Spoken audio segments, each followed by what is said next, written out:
수강생 여러분 안녕하세요. 한국 자동차 산업의 성장 강좌를 맡은 황승진입니다. 이번 강의는 5번째 강의로 한국 자동차 산업의 글로벌 진출과 수출 확대에 대하여 살펴봅니다. 먼저 지난 4주차 강의 내용을 돌아보겠습니다. 지난 강의에서는 제2차 오일 쇼크와 박정희 대통령의 서거 등 정치 사회적 불안으로 국내 자동차 산업의 생산과 판매가 크게 위축된 1980년의 모습을 살펴보았습니다.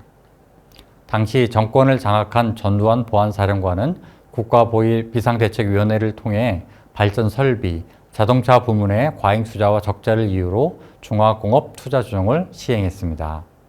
820 중화학 투자 조정 조치는 자동차 부문 관련 승용차 생산은 현대자동차로 일원화하고 기아자동차는 승용차 생산을 하지 않되 1톤 이상 5톤 이하 트럭만 생산하게 한다는 내용이 골자였습니다. 그러나 이러한 조치는 지분과 수출 권리를 둘러싼 현대자동차와 GM의 갈등으로 합의가 무산되고 승용차 부문은 현대자동차와 GM이 지분을 가지고 있는 세한자동차가 이원화하여 함께 생산하는 쪽으로 정리되었습니다.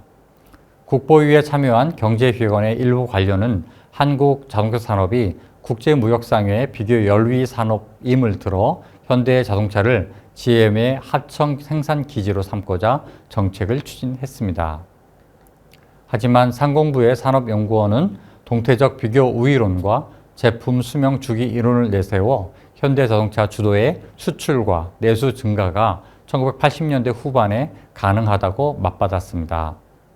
결국 현대자동차는 정부 부처의 인가를 받아 1978년부터 준비한 미국 시장 수출 목표의 엑스카 프로젝트와 1981년 규모의 경제 효과를 감안한 30만 대 공장 건설에 착수할 수 있었습니다.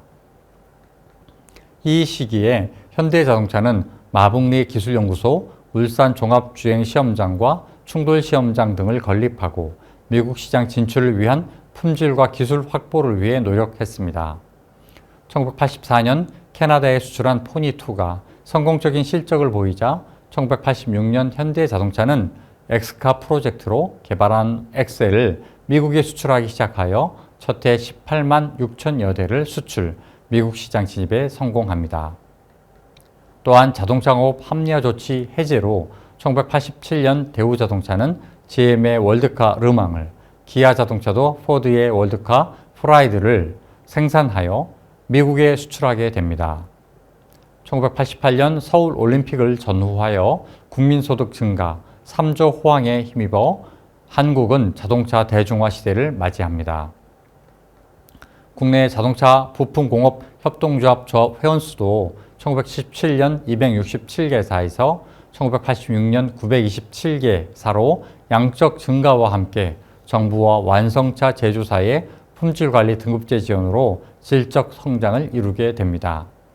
이번 5주차 강의에서 다룰 1990년대 초 한국 자동차 산업의 주요 특징은 품질 악화로 인한 미국 수출 감소와 위기, 노사 분규와 임금의 가파른 상승, 내수 시장에서 자동차 3사의 고유 모델 증가 및 판매 경쟁, 그리고 삼성 자동차 진출 허가의 결과적 패착을 들 수 있습니다.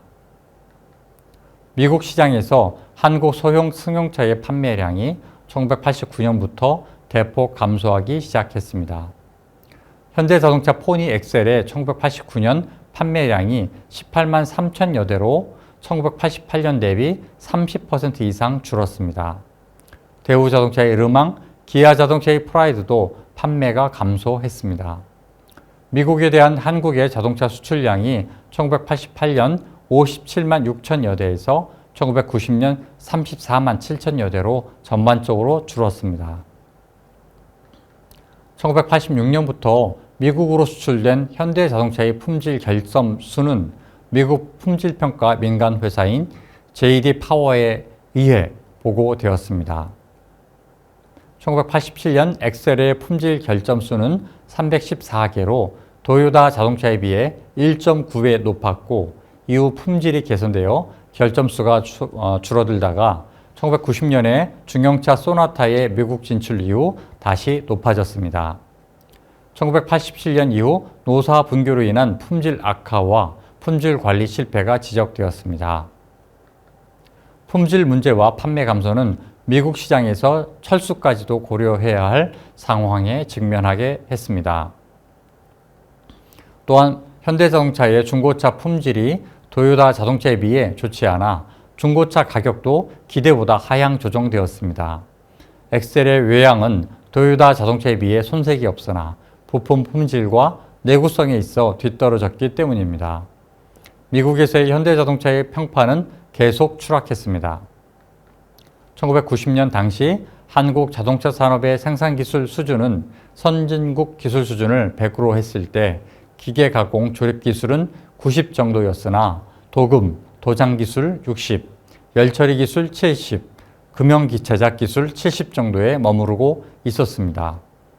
1987년에 이르러 전두환 정부의 강압적 정치에 대응하여 일어난 민주화 운동으로 6월 29일 대통령 간선제가 직선제로 바뀌었습니다. 이를 기점으로 현대중공업과 현대자동차를 포함하여 생산 현장에서 노동자 대투쟁이 전국에 확산되었습니다. 고도성장기 중화공업 중심의 수출 경제 체제를 통해 한강의 기적으로 불리는 경제 발전이 지속되었으나 노동조합을 중심으로 대기업의 정경주착과 재벌의 경제력 집중에 대한 비난과 함께 수익 분배에 대한 요구가 거세졌습니다. 1980년대 한국 자동차 산업에 종사하는 근로자들은 일주를 기준으로 주야 2교대 근무를 기본으로 하였는데 1일 8시간 조립 라인 근무에 2시간 추가 근무와 주말 특근을 포함하여 주당 60시간에 가까운 장시간 근로를 힘겹게 감당했습니다. 1987년 여름 노동자 대투쟁 이후 1991년까지 완성차 제조사 대부분이 파업에 참여했고 자동차 부품업체에서도 최소 36개사에서 최대 131개사가 파업에 동참했습니다.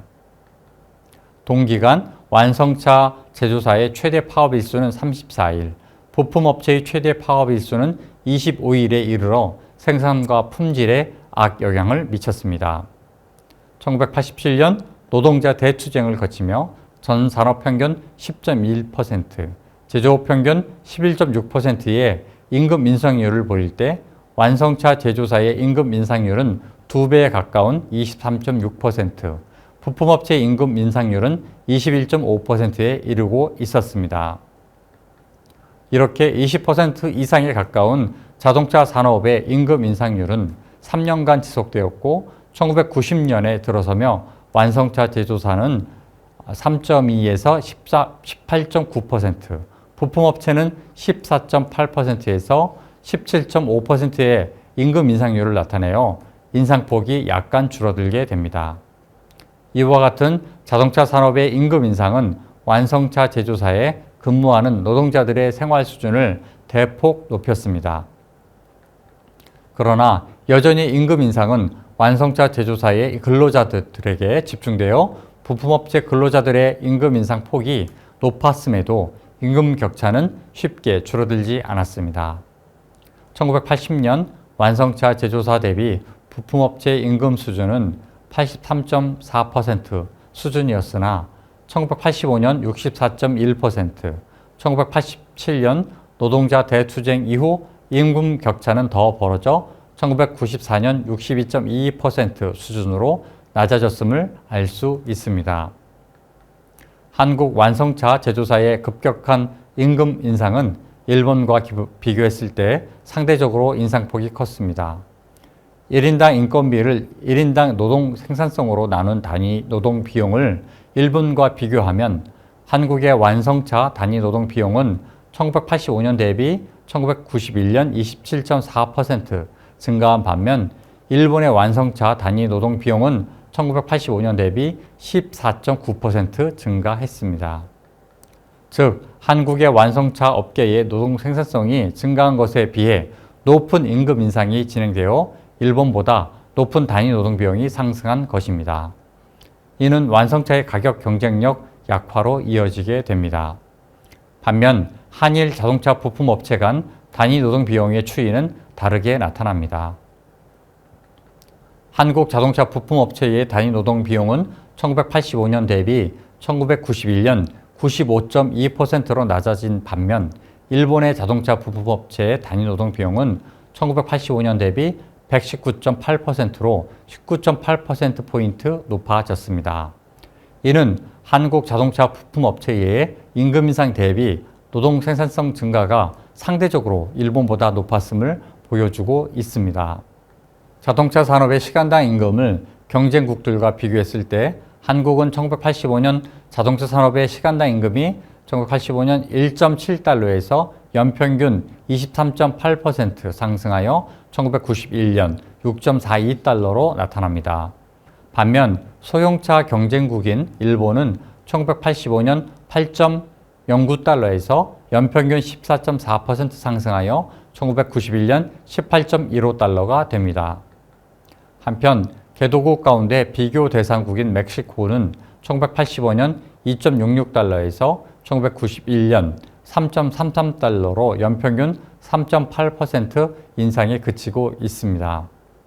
이렇게 한국 자동차 산업의 완성차와 부품업체 간 임금 차이, 한일 간 임금 비용과 노동 생산성 차이, 국제 자동차 산업의 시간당 임금을 살펴보면 한국 완성차 제조사의 임금 상승이 노동 생산성의 상승폭보다 컸음을 보여주고 있습니다. 이러한 편중된 완성차 제조사 근로자의 임금 인상은 1987년 이후 노동자들의 파업 투쟁에 기인하였지만 노사 간 해결해야 할 문제를 당시 노태우 정부가 개입하여 급하게 처리하고자 했던 무원칙한 대응 태도와 1993년 민주화 정부를 표방한 김영삼 정부가 무노동 무임금 원칙을 포기하고 노동자 세력에 편승한 책임이 컸던 것으로 볼 수 있습니다. 자동차 3사는 내수 시장에서 시장 점유율을 높이고 수출 시장을 넓히기 위해 수출 가능한 고유 모델 개발에 박차를 가했습니다. 현대자동차는 전 차종 등급별 풀 라인업을 구축하기 위해 소형 엑센트, 준중형 엘란트라와 아반떼, 중형 소나타 2와 3, 준대형 마르샤, 스포츠카 부문 스쿠프와 티뷰론을 고유 모델로 개발, 출시합니다. 또한 GM과 합작 중이었던 대우자동차가 경영 비전 갈등을 해소하고자 GM의 지분을 인수하여 단독 경영에 돌입했습니다. 기존의 에스페르와 프린스에 이어 인수합병한 영국과 독일 기술연구소에 대한 공격적 연구개발 투자와 함께 1970년대 현대자동차의 포니를 디자인했던 이탈 디자인의 주지아로에 의뢰하여 새로운 디자인의 라노스, 누비라, 레간자를 1996년부터 출시합니다. 대우자동차는 고유 모델 출시를 통해 내수 시장에 좋은 반응을 얻어 시장 점유율을 높여 나가게 됩니다. 한편 기아자동차는 준중형 세피아, 중형 크레도스, RV 스포티지를 개발하고 출시합니다. 하지만 심혈을 기울인 중형차 크레도스가 혁신적이지 못한 디자인 등으로 인해 성공적으로 시장에 진입하지 못하고 손익분기점을 넘기지 못해 경영 위기를 피할 수 없게 됩니다. 고유 모델 개발을 추진하기 위해 자동차 3사는 연구개발 투자액을 높이고 연구개발 인력 채용을 늘렸습니다. 1985년 한국 자동차 산업의 매출액 대비 연구개발 투자액은 4.3%였으나 1988년 2.7%로 감소하였다가 1992년 4.6%로 비중이 높아졌습니다. 임금 비용의 상승 압박에도 연구개발 투자를 늘려 4에서 5년의 제품 수명 주기에 맞추어 신차를 출시해야 했기 때문입니다. 내수 시장과 수출 시장의 확대로 인해 신차 개발 경쟁은 더 중요해졌습니다.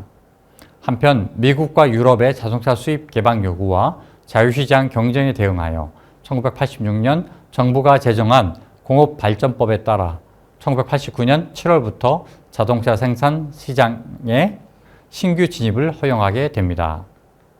1989년 대우그룹의 김우중 회장은 대우자동차와 별도로 선박수주에 어려움을 겪고 있던 대우조선에서 틈새 시장인 1000cc 미만의 경자동차 생산을 기획하고 일본 스즈키 자동차와 기술 제휴하여 경승용차 티코, 경벤 다마스, 경트럭 라보를 출시했습니다. 자동차 산업 진출을 기다렸던 삼성그룹은 관할 부처인 상공부의 반대에도 불구하고 정치권의 지원에 힘입어 수출 산업화를 내세워 진입 허가를 받습니다. 1992년 대구에서 삼성중공업 명의로 대형 상용차 생산을 위한 시설 투자에 돌입합니다. 삼성중공업은 일본 닛산 자동차와 기술 제휴하여 1994년 15톤과 11.5톤의 덤프트럭을 출시합니다. 삼성그룹이 승용차 시장에도 진입을 모색하자 상공부는 내수시장 수출 경쟁과 경쟁회사 기술 인력 스카우트 등 대외 경쟁력 약화를 들어 반대했습니다. 하지만 삼성그룹은 부산의 매립지인 신호공단에 연산 24만 대 공장 설립을 추진하여 1994년 12월 진입 허가를 받아냅니다.